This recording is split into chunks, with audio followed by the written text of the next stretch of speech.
عمرك حسيت إنك مش عارف تتحكم في الأكل؟ تفتح التلاجة مش علشان جعان، لكن علشان موجوع أو حاسس بفراغ أو متضايق، وبتلوم نفسك بعد كده أنا ضعيف، أنا فاشل، مع إحساس الذنب اللي بيوجع، وتقول لنفسك ليه مش عارف أتحكم؟ ليه ما عنديش إرادة؟ ليه مش قادر أقول لأ؟ الحقيقة أنت مش ضعيف ولا مشكلتك في إرادتك، أنت موجوع، وجسمك ومشاعرك المكتومة بيتكلموا معاك بلغة الأكل. الأكل العاطفي مش مشكلة أكل، دي طريقة جسمك بيتعامل بيها لما تحس بمشاعر زي التوتر أو الحزن أو الزهق أو الفراغ أو الوحدة، وبيديلك حاجة ناقصة، زي بيطبطب عليك أو يونسك أو يطمنك أو يديلك أمان. بس بدل ما بنشتغل على نفسنا واحتياج مشاعرنا، بنروح نتحكم في الأكل. هل يعقل؟ في ورشة الأكل العاطفي مش هتسمع كلام عن سعرات أو ميزان أكل أو دايت أو إرادة علشان أنت حافظ كل أنواع الدايت أكتر مني. إحنا هنساعدك.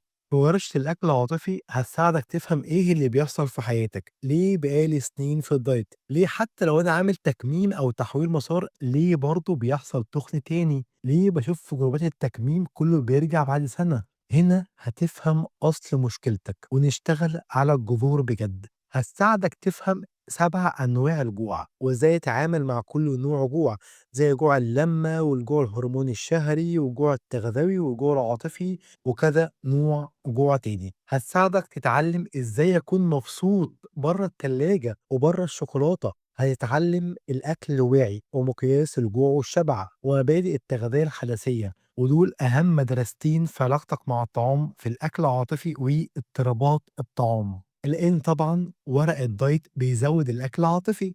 أتعلّم إزاي أحب نَفْسي بجد وأعمل إيه علشان ده، وإزاي أبني قيمي، وإزاي أبني الاستحقاقية وأكون مهم وأقدر أقول لأ. هاتعلّم إزاي أتعامل مع الانتكاسة، وأتعامل إزاي مع مشاعر الذنب وجلد الذات وأطلع من الدايرة دي. هتتعلّم شغل تنظيم المشاعر بالكامل، من أول يعني إيه مشاعر وإزاي أسمّيها وأميّز كل شعور وجاي يقول لي إيه، وإيه الاحتياج كمان بتاع كل شعور، وإزاي أعبّر عنّه وأشتغل على كل شعور إزاي. هاتعلّم أتواصل مع الطرف الآخر إزاي، وألبّي احتياجاتي زي الأمان والونس والتقدير والحب. وهاتعلّم كمان لغات الحب ال5، وإزاي أطلب كل احتياجاتي من الطرف الآخر، علشان طبعًا كل شعور مكتوم جوايا وكل احتياج مش مُلبّى بيتحول لجوع وcraving وعاوزة حلويات دلوقتي. هنشتغل على علاقتك مع جسمك وإزاي أفهمه، وليه أوقات مش باحبه ومستاءة منه، وليه أوقات لمّا أبُص على المراية على حِتَت في جسمي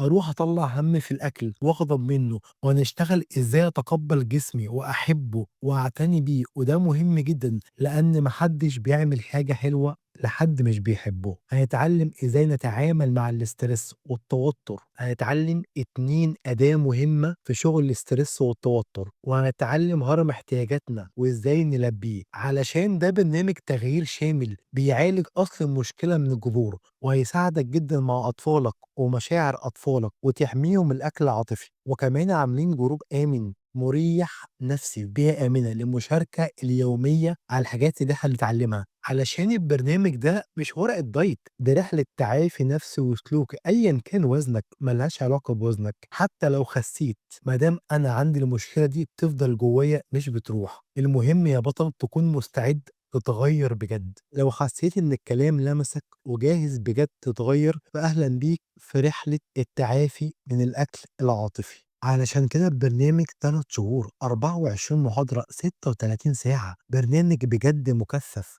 الأكل العاطفي مش بيتعالج في سيشن أو محاضرة أو خُد أحلى 5 نُقط، هاكون كدّاب معاك، ده تغيير شامل، تغيير من الجذور بجد. وكمان مع الورشة أنت ليك مكالمة سيشن private خاصة بيك لعمل نظام تغذية مناسب مع الأكل العاطفي. يعني مش هاسيبك برضه، ولو طبّقت كل الكلام اللي في الورشة جسمك هينزل وهيخس، بس نخس بجد وبصحة من غير رجوع للوزن تاني.